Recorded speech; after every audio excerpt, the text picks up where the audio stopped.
I want to say first, thank you to Barclay and the engineering group and the project that we discussed about 12 months ago about the full airfield drainage rehab at the airport. We did receive funding from Senator Katie Britt for that through appropriations that are coming up at $12 million. So we will be moving forward with that project. Hopefully within the next 6 months, we'll be breaking ground. It's already designed.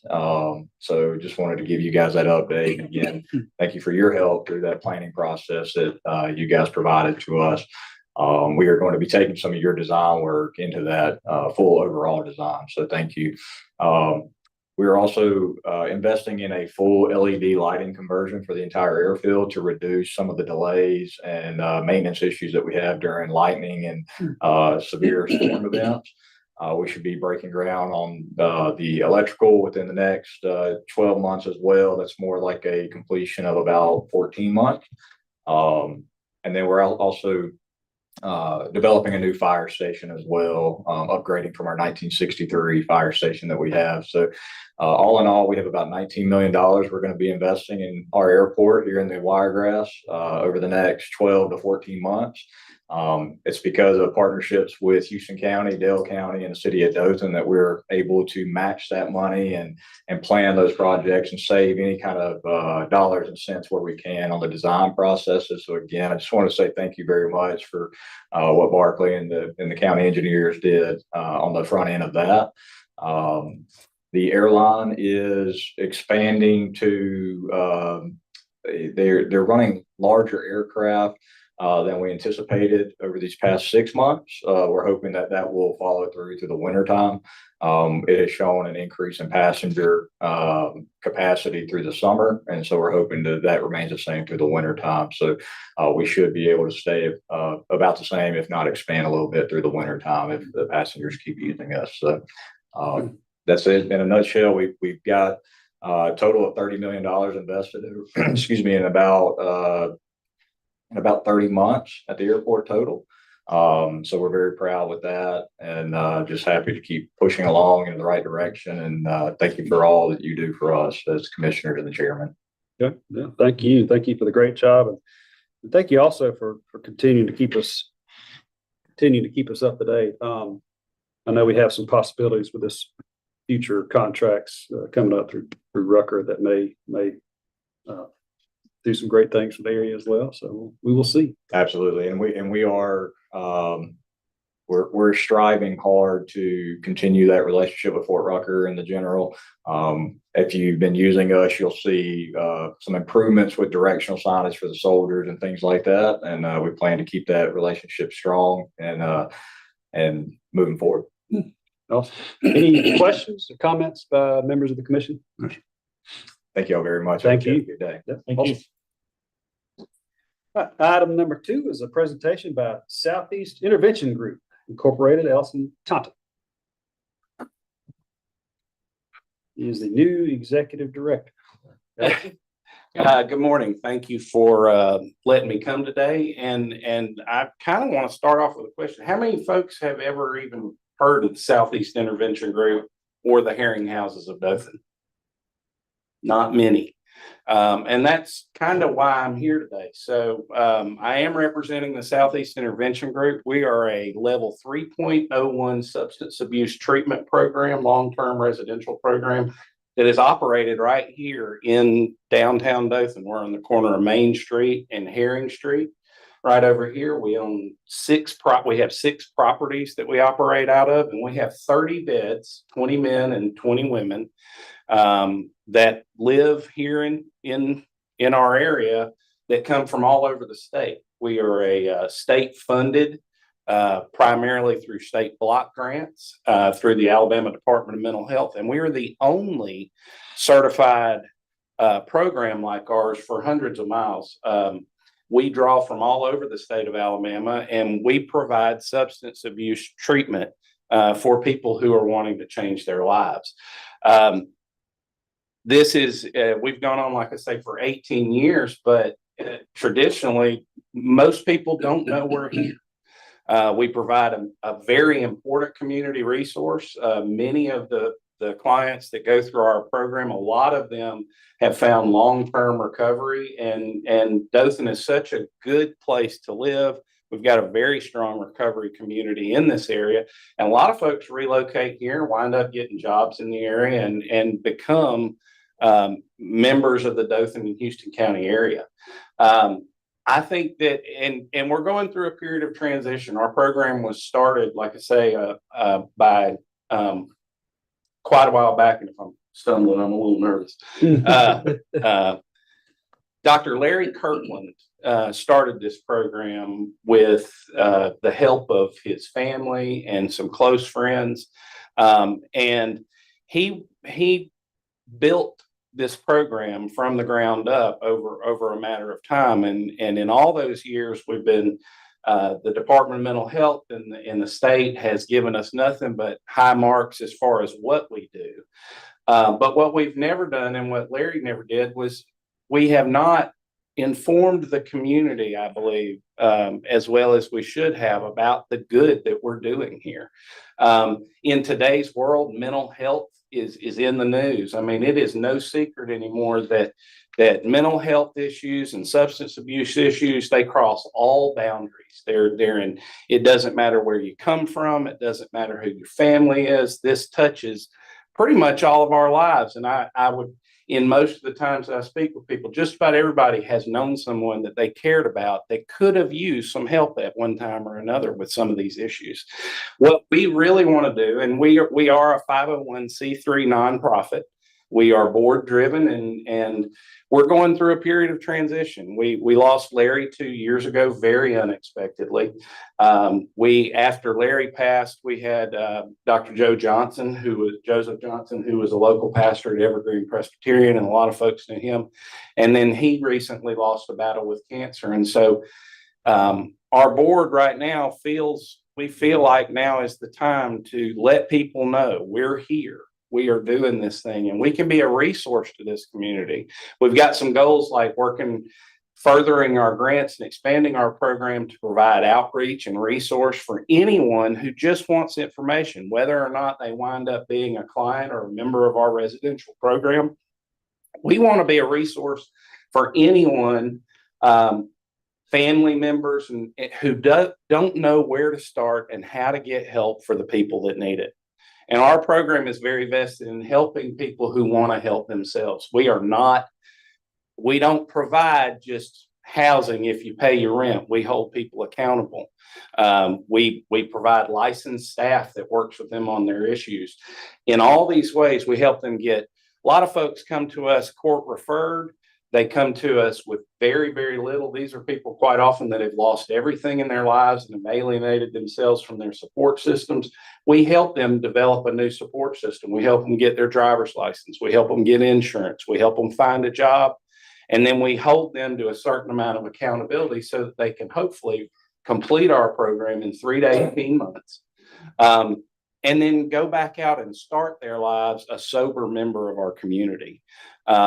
I believe, I believe that we need to be known. And so what I spoke with Chairman Shoup, who was nice enough to let me know I could come in. And these are the things we need: support from our community. We really do.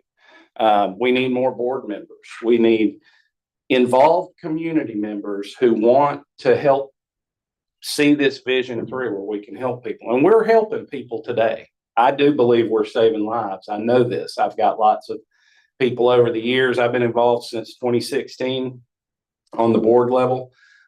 With moving into the executive director position, I really hope to become more engaged in the community and let people know how they can be a part of this good work that we're doing. And so I appreciate y'all letting me come and speak and inform, to some degree about this program that more people, I believe, should know about. And I could ramble on forever, but I'm not going to, because does anybody have any questions or anything that I can? Any Yeah. questions or comments by the commission? No, I met a gentleman at the 334 prevention project that had a little end of year thing, and he was one of the speakers. And I forget town he was from somewhere in North Alabama, younger man, but he had went through the program and he knew he did not need to move back from where he's from. Too many temptations and Correct. people that he used to hang out with. So he stayed down here, very productive member of society, has a pretty successful insurance company. You may know who I'm talking about, but anyway, so that's a success story, and I'm sure there's plenty of others. We have a lot of those. Of course, we don't talk specifics about names and things, but I can really dozens, maybe even hundreds by now of people who we could say, got their start with us and went on to just completely change their lives. Yeah. It is possible, but it's not easy, and it's not done, in my opinion, and the opinion of our board. It doesn't need to be done in secret anymore. We have really found that the more we can introduce people back into the mainstream of life, that they're more successful in all those ways. So thank you for what you do, and thank you for coming here today. All right. Thank y'all for having me. All right, Thank you.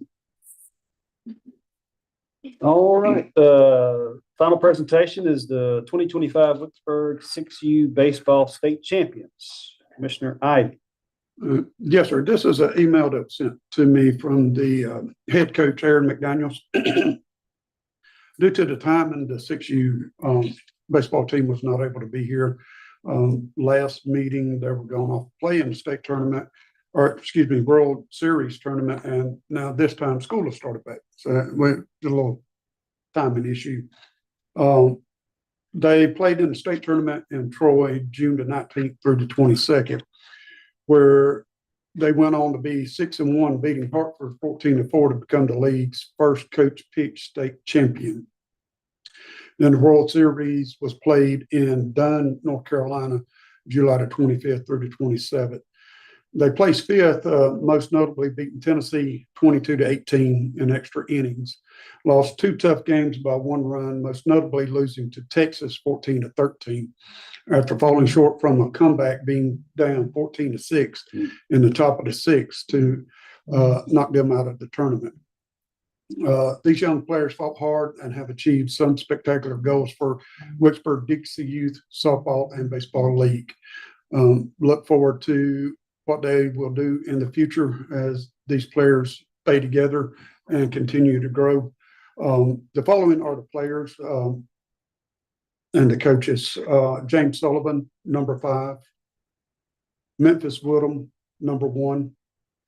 Parker McDaniels, number 6. Roman Perkins, number 2. Caleb Watson, number 8. Barrett Rice, number 28. Lennon Dunham, number 17. Grant Dye, number 4. Lucas Curry, number 15. Cooper Barrentine, number 12. And Brooks Perkins, number 16. Rachel Perkins, Chris Barrentine, and Cliff Woodham are the coaches, with the head coach being Aaron McDaniels. Certainly, congratulations, And Wicksburg 6U, and really to all the Wicksburg teams. yeah, and also a little follow-up. We did a presentation for the 10U and the 12U. 10U winded up in second place in the World Series in their category. And also the 12U winded up winning the World Series in the category in which they played. Awesome. Good update. Yeah, thank you. Congratulations, Wicksburg, all around. Okay, moving on to the regular agenda, we have item number 1, which is a request to reappoint Jennifer Stanley to the E911 Board of Directors. Motion. By Commissioner Herring, second by Commissioner Adams. Any questions or discussion? All in favor say aye. Aye. Any opposed, nay. Motion passes. Item number 2 is a request to appoint Commissioner James Ivy to the ACCA Legislative Committee. So Motion. Motion by Commissioner Harvey, second by Commissioner Adams.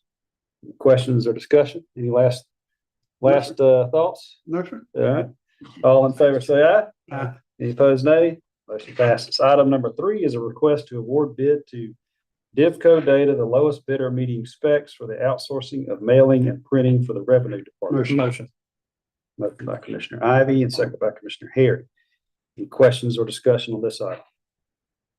All in favor, say aye. Aye. Any opposed, nay. Motion passes. Item number 4 is a request to approve budget amendment in the amount of $70,000 to correct the budget to reflect the cost of meals provided to individuals at community corrections. Motion. second. Motion by Commissioner Ivy, second by Commissioner Harvey. Any questions or discussion on this matter? All in favor, say aye. Aye. Any opposed, nay. Motion passes. Item number 5 is a request to approve budget amendment to facilitate an emergency replacement in the Board of Registrar's office for the August election in the amount of $150. Motion.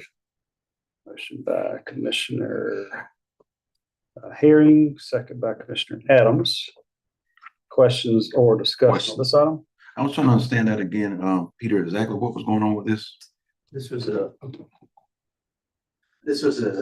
situation that arose because the individual who would normally perform that service for the registrar's office had an emergency family medical situation, and we needed somebody to step in to take that role in her absence. They found an individual who has done this in the past. She was willing to come in and perform those services for the election that occurred just last week. And this is approximately the cost that would be incurred, but it wasn't in the original budget. So I need to get a budget amendment from Got you. the commission. Okay. Thank you. Any other questions or thoughts, discussion? Yeah. All in favor, say aye. Aye. Any opposed, nay.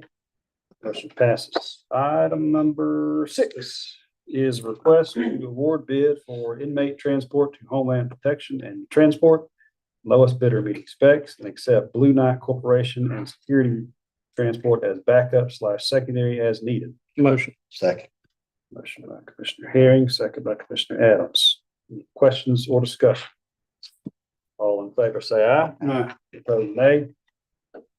Motion passes. Item number 7 is a request to approve the 2026 Rebuild Alabama County Transportation Plan. Motion.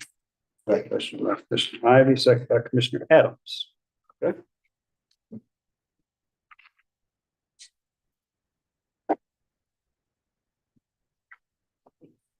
Reminds me of a Instagram reel I saw the weekend when we used to have this television cabinet TV with the TV would come up in the 80s. We're back. Retro. Retro.